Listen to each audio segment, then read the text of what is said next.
गोपाल मीणा।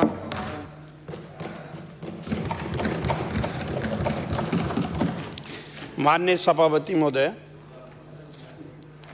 राज्यपाल महोदय के अभिभाषण के समर्थन में मुझे बोलने का मौका दिया, इसके लिए धन्यवाद। आज 2 दिन से राज्यपाल के अभिभाषण पर वाद विवाद चल रहा है और इसमें पक्ष में और विपक्ष में दोनों अपनी बात कह रहे हैं।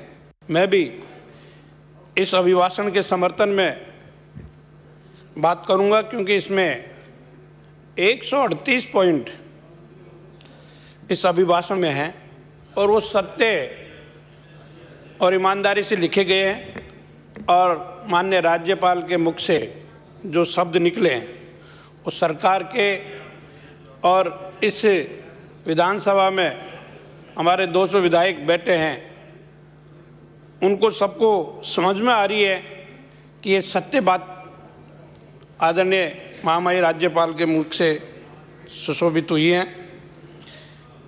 माननीय सभापति महोदय, राजस्थान की कांग्रेस सरकार ने कोरोना वैश्विक महामारी में प्रदेश के ही नहीं पूरे देश माननीय मुख्यमंत्री जी अशोक गहलोत जी द्वारा अभिभूत प्रयास किए गए हैं और ये आप लोगों ने भी देखा है। मैंने प्रतिपक्ष के विधायक बोल रहे थे कि आपके प्रबंध ठीक नहीं रहे, मुख्यमंत्री जी पहली बार बाहर गए हैं। ये बातें आपको सोचने की नहीं है। जब कोरोना चल रहा था तो आदरणीय मुख्यमंत्री जी ने वीसी के द्वारा, चाहे बीजेपी का विधायक हो, चाहे कांग्रेस का विधायक हो, चाहे कर्मचारी हो, हर व्यक्ति से, चाहे एनजीओ हो, उन सब से बात की है और उन्होंने प्रबंध करवाया और ऐसा प्रबंध करवाया कि भीलवाड़ा में जिस प्रकार से उसको मॉडल पूरे देश ने बनाया और पूरे देश ने मॉडल बनाकर राजस्थान के प्रशंसा की, आदरणीय मुख्यमंत्री जी की, भारत सरकार ने प्रशंसा की कि इन्होंने अच्छा प्रबंध किया और आप लोग सब यहाँ इस प्रकार की बातें कर रहे हैं कि जैसे कोई राजस्थान में काम नहीं हुआ। ये काम आप लोगों ने भी किया, आपको भी धन्यवाद है जो कोरोना में अच्छा काम किया उन लोगों को। और कोरोना के इस महामारी में सब लोगों ने मिलकर एक साथ दिखाया और कोरोना का प्रबंध जिस प्रकार से सरकार ने किया और सरकार ने हर व्यक्ति को भूखा नहीं रहने का जो वादा किया था, निश्चित रूप से हम हमारे क्षेत्र में, चाहे किसी भी क्षेत्र में हो, सब विधायकों ने अपने कोटे से भी पैसे दिए, सरकार ने भी पैसे दिए और सब लोगों को किट पहुंचाने का काम किया। कोई भूखा नहीं रहे। सब एनजीओ, जितने भी तमाम एनजीओ हैं, उन लोगों ने भी इस महामारी में सहयोग किया। मैं उन सब लोगों को धन्यवाद देता हूं कि ऐसी परिस्थिति जब आती है देश के सामने तो सबको खड़ा होना चाहिए, इस पे कोई राजनीति भी नहीं होनी चाहिए।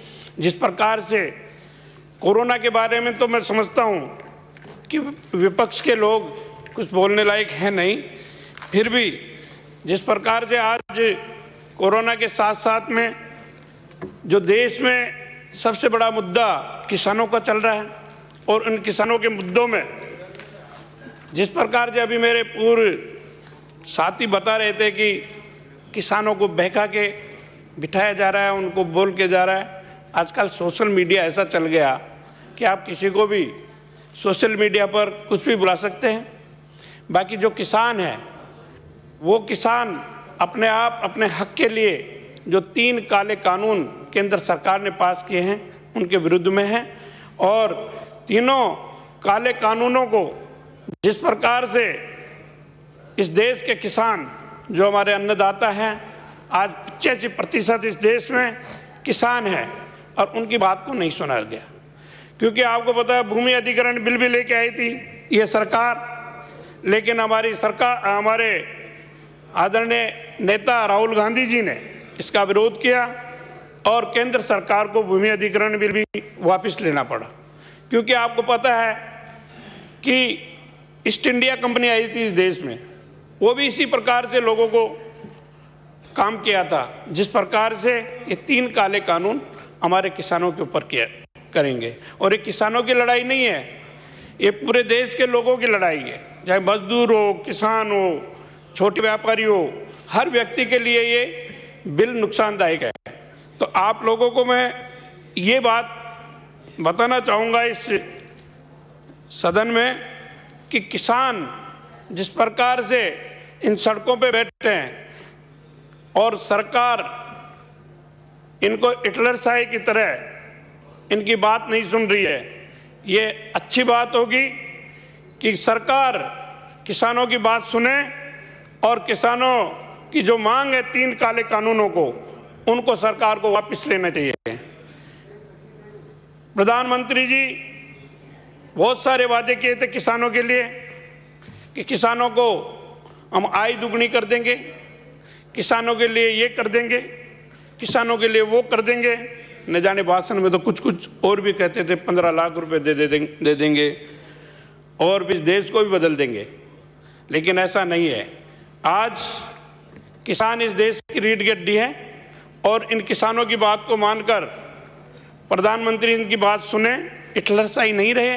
हिटलरशाही रहेंगे तो निश्चित रूप से इस देश के किसान जो आज 70 दिन से भी ज़्यादा हो गए और सड़कों पे बैठे हैं, इस कड़ाके की ठंड में वो बैठे हैं, तो ये किसी के बहकाने से और किसी के कहने से वहाँ नहीं बैठे हैं। आप तमाम 2 दिन से मैं सुन रहा हूँ कि किसानों के लिए ऐसी बात करना हमारे सब के लिए एक अच्छी बात नहीं है, क्योंकि आप भी किसान, हम भी किसान और तमाम 85% लोग यहाँ पे किसान हैं इस देश के, तो उनकी बात को सुननी चाहिए। आज तक इतिहास में ये पहली बार हो रहा है कि किसानों की कोई बात नहीं सुन रहा। जब से देश आज़ाद हुआ उसके बाद में ये पहला इतना बड़ा आंदोलन किसानों का है। शर्म की बात है कि इस देश के किसान सड़कों पे बैठे। ये हमारी सोच नहीं है, ये हमारी सोच होनी चाहिए कि किसान सड़कों पे नहीं बैठना चाहिए। और जिस प्रकार से किसानों के साथ में अभी 26 जनवरी को जो काम हुआ, आप लोगों को पता है कि देश के झंडे के साथ में झंडा पहनाया गया, वो हम भी चाहते हैं कि उनके खिलाफ कार्रवाई क्यों नहीं कर रही सरकार। उसको दबाना नहीं चाहिए और उसकी खिलाफ कानूनी कार्रवाई होनी चाहिए। जिन लोगों ने ऐसी हरकत की है उनके खिलाफ कानून काम करेगा और कानून को काम करना चाहिए, सरकार को काम करना चाहिए। लेकिन आज जिस प्रकार से इस देश में बेरोजगारी बढ़ रही है और जो बेरोजगारी के लिए आदरणीय प्रधानमंत्री जी ने 2 करोड़ रोजगार देने का इस देश का वादा किया था, मैं समझता हूं कि जिस प्रकार इस देश की संस्थाओं को प्राइवेट सेक्टर में देने का काम कर रही है, ये बेरोजगारी को और बढ़ाने का काम कर रही है। रेलवे को प्राइवेट, एयरलाइंस को प्राइवेट, BSNL को बंद करना, आपको सबको पता है, LIC को बेच रहे हैं। ये तमाम जो BSNL जैसी संस्था है जिसने हमारे देश के पहले प्रधानमंत्री पंडित जवाहरलाल नेहरू से लेकर अब तक BSNL को चलाया और इस देश को अच्छी सेवाएं दी, उस संस्था को बंद करना एक दुर्भाग्यपूर्ण है। और जो आज की उनकी मशीनरी हैं वो जियो कंपनी के काम आ रही है। निश्चित रूप से इस देश के दुर्भाग्य है कि हमारी जो 60 साल में हमारी सरकारें इन संस्थाओं को खड़ी की और इन संस्थाओं को खड़ी इसलिए की थी कि देश आगे बढ़े और देश आगे जाए। लेकिन हमारे जो प्रधानमंत्री, हमारी सरकार, भारत सरकार जिस प्रकार से इन संस्थाओं को बेचने का काम कर रही है, निश्चित रूप से एक हमारे लिए दुर्भाग्य होगा, क्योंकि बेरोजगारी इसलिए बढ़ रही है कि रेलवे एक ऐसी संस्था है जो सबसे ज़्यादा बेरोजगारों को रोजगार देने का काम करती है। जब वो प्राइवेट सेक्टर में चल जाएगी तो सरकारी नौकरियां नहीं मिलेगी। ये मैं आपको बता दूं, संस्थाएं जब प्राइवेट सेक्टरों में चल जाएगी तो आरक्षण का भी महत्व खत्म हो जाएगा। ये आरक्षण जिस प्रकार से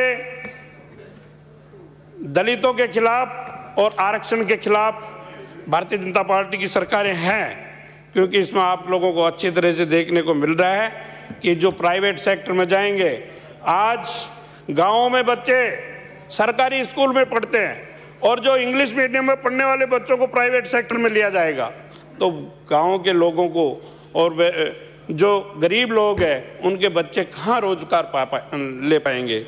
मैं इस सदन में ये भी बताना चाहूँगा कि बेरोजगारी के साथ में एक और काम हो रहा है कि यूपीएससी, जिसमें आईएएस को भर्ती लिया जाता है और उसकी तैयारी की जाती है, और वो इतनी मेहनत करता है, इतने इंटेलिजेंट होना पड़ता है कि उसकी बहुत बड़ी एक अपने आप में एक बार, दो बार, तीन बार प्रयास करने से वो आईएएस बन पाता है। लेकिन आज हमारे देश की सरकार जिस प्रकार जो 15 आईएएस सीधी भर्ती ले रही है, तो ये उन बच्चों के लिए बेरोजगारी का काम होगा, क्योंकि वो तो जो भर्ती ले रही है, आईएएस बना रहे हैं, इंटरव्यू डायरेक्ट लेके इंटरव्यू बना रहे हैं, ये बेरोजगारी नहीं है तो और क्या है। अपने तहतों को, अपने पार्टी के लोगों को, अपने लोगों को आईएएस बनाने का काम कर रही है। ऐसी बड़ी जो हमारी सबसे विश्वसनीय संस्था है यूपीएससी, उसमें भी आप जाके गोचा करने का काम किया है। तो मैं इस विधानसभा में ये बात कहना चाहूँगा कि जिस प्रकार से बेरोजगारी, किसानों के साथ में धोखा, और जिस प्रकार से आप जितने भी इस देश को वादे किए उनमें सब में फेल होते जा रहे हैं। निश्चित रूप से जिस प्रकार से आज पेट्रोल के दाम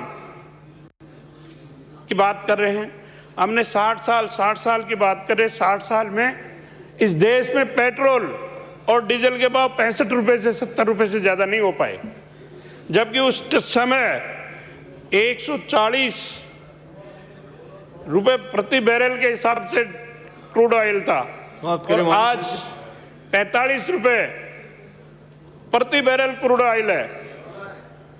तो आप अंदाज लगा लो कि 13-14 में इतना महंगा क्रूड ऑयल होने के बाद भी आज 70 रुपये से ज़्यादा हमारे को डीजल और पेट्रोल का भाव नहीं बढ़ा।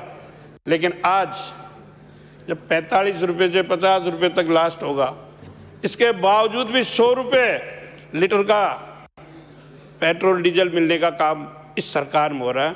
इससे बुरी बात होगी क्या? इससे बुरी बेरोजगारी, इससे बुरी महंगाई होगी क्या? समाप्त करें, 1 मिनट में समाप्त करें। तो मैं पेट्रोल डीजल की बहुत बात हो रही थी कि हमारे 60 साल में 70 रुपये और आपके 6 साल में 30 रुपये बढ़ा दी। ये आप अंतर देख लें कि सरकार 60 साल में क्या की और आपकी 6 साल में क्या की।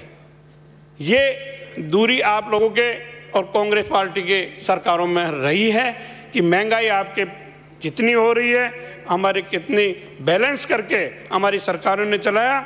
जो किसानों के लिए जो कर्जा माफ करने की बात अभी मेरे सदस्य बोल रहे थे प्रतिपक्ष के, कि हमारी जो मनमोहन सिंह जी की सरकार थी उस समय देश में 85,000 करोड़ रुपए का कर्जा माफ किया था।